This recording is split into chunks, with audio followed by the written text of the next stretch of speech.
Hello, today I am going to teach you how to configure WebLogic server.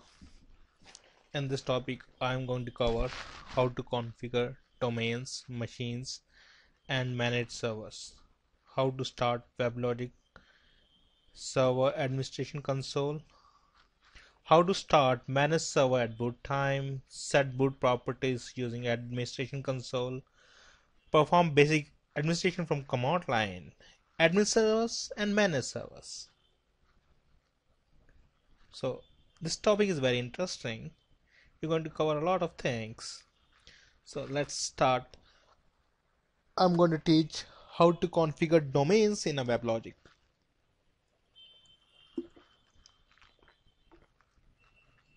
So you have to understand how WebLogic server domains work.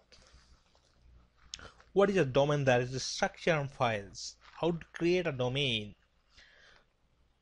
Now you have to also learn how to configuring servers. What is domain templates?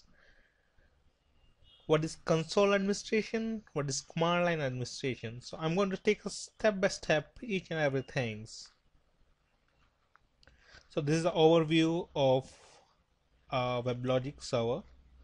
It has a administration server which controls this manage servers. So manage server can be in a different cluster or the same cluster. Here you can see that we have a manage server, right? Cluster, one cluster here and another cluster here which have a manage server 3. Now each and every administration server have one config directory which have a configuration.xml file, and it have a log and console. Now configuring a domain, how to configure a domain in WebLogic. After installing, configuring a WS domain on which to develop and deploy application. When you create a domain, you have to define a collection of resources such as manage servers, clusters, database connections, security services, J2E applications. Now J2E applications can be a WAR, ROR, EAR. So depend on what it's a EJB, it's a servlets, it's a resource jar.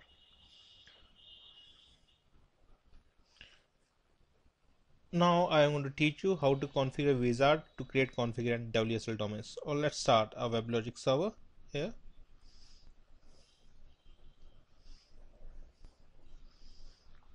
So here I'm going to start a WebLogic server for you.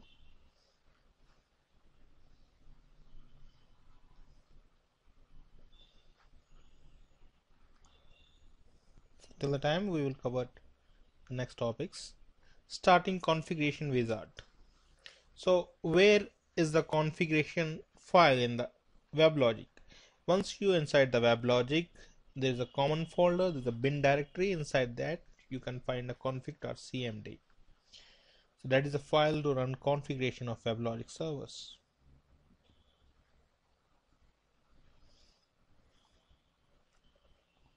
Let me go through.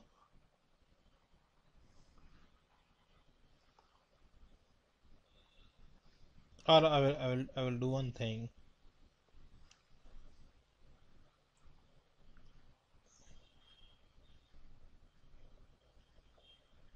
We'll move to the next topic.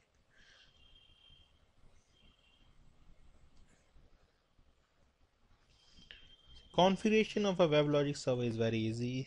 There's not much to be done.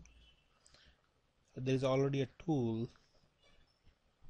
which helps in configuring a WebLogic. See, this is a graphical version how you configure a WebLogic server. So create a domain, then generate, and then give a username and password, and then start an administration server. So again, WebLogic have a different directories that have a domain name, auto deploy directory which deploy an application automatically, a bin folder which have a scripts, start and stop scripts, config have a config.xml file, lib directory have a jar files, and whatever the changes you have do which pending goes to the pending folder. Security are related to security, about WebLogic server.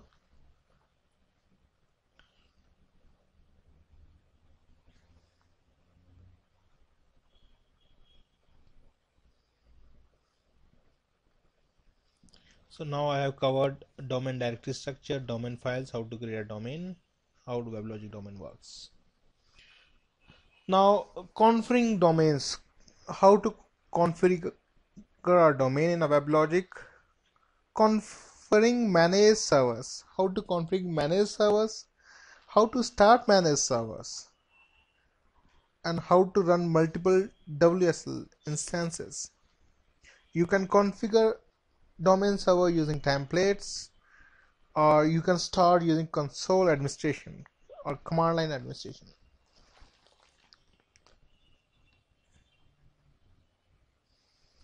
So here how to configure a managed server. When you install WebLogic, by default you can see this example server. Now to create a new server, you have to click on new, and then you have to give a server name, a listen address, and port number. Now here the cluster can have a different IP addresses for a managed server. Admin server have a different IP address and different ports, that is SSL port, a common port, and config folder, and you also have a proxy server. To start a managed server, you have to start with a shell or a command prompt. Okay. Now, so starting a server, also you have a boot.properties which have username and password, which stores your username and password in encryption forms every time you boot up the server, and it remembers it. Okay, by default this managed server can work independently of administration server. So you configure manage server independence mode from the console. It don't have to be depend on the administration server. If administration server is not available at the boot time, the managed server can search for config.xml, then serialized system ini.dat file, boot.properties file. Administration server can go without affecting the application which are deployed on the server, without doing anything on a managed server. Managed server is the most important thing where the applications are deployed. The managed server can start independently of the admin server. There is no need for admin servers to be start the managed server. Now WSL commands are creation of backups as follows.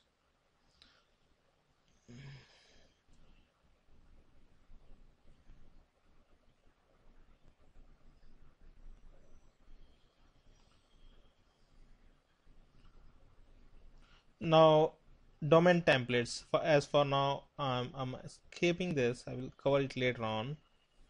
It's just creating a domain using a template. So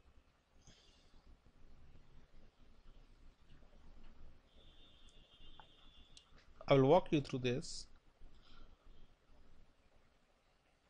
So you just have to create a domain using a template and give administration servers username and password, and then start the administrator console, and then add a managed servers to it.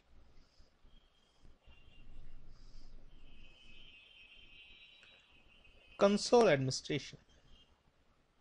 Console administration is much easier than the command line and administration.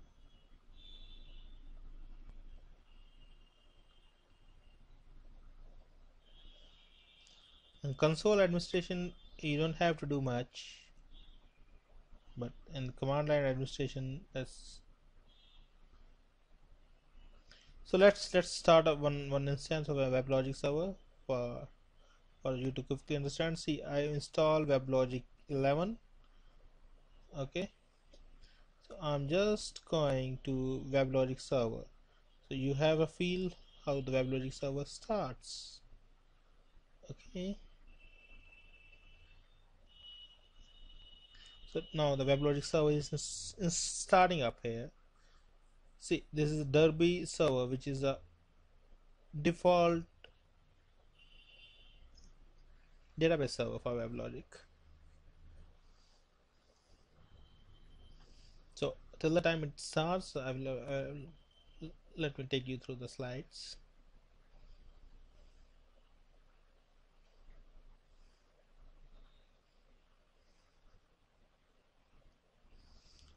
Okay, so how to start a WebLogic server? See, you have to give a host name and the port which you give at the start time and the console. So here this is the prompt when WebLogic server starts, and then you goes to admin server, then you have a main server, and then you see the where the logs are defined and what is the control. You want to start or stop your manage server, you can do it from the control command, and then save. So all the your save files, all the save configuration, go to config.xml file, and this is directory structure which I have JDBC, JMS, lib, and node manager, security, and startup files for WebLogic.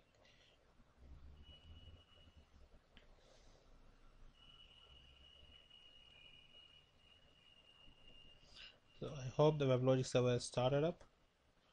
So just starting now.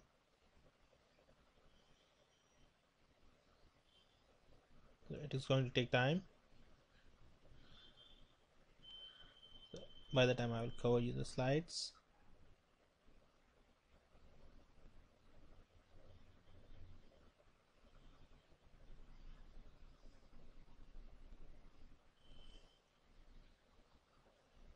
Call it and you want to configure it.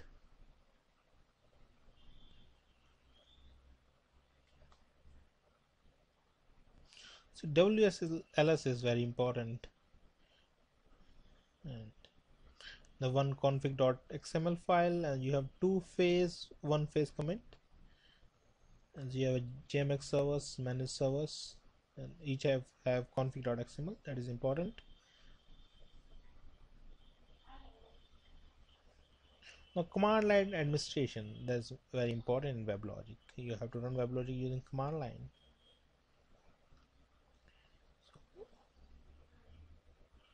So WebLogic mostly a Jython based, where you can use Jython scripts and WSL scripts to run and configure any WebLogic server. So you have to add the path WebLogic server bin location, and how to start WSDL. You just have to set the environment, then Java WebLogic WSL.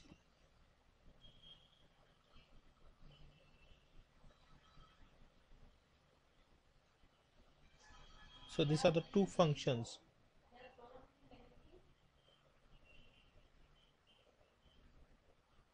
See,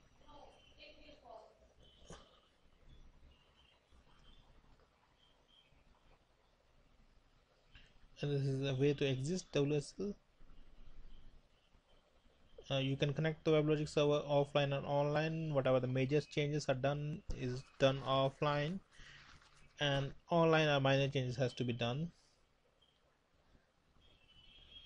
So you have WebLogic admin, WebLogic deployer, and WebLogic also use ANT, but I usually WSL. See how you connect to the WebLogic server. You can see how you connected. Once you're connected, then you go to servers, then list what are the servers there. You have admin server, managed server, then you go to the managed server and startup mode, and you come out of that exist. So this is the commands. See the connect, disconnect, exist, read domain, update domain, and start, suspend, start server. Whatever the server you want to resume and start, you can do using WSL scripts. So command line administration is very important for a WebLogic administrator. So with this I conclude this chapter, and I will see if my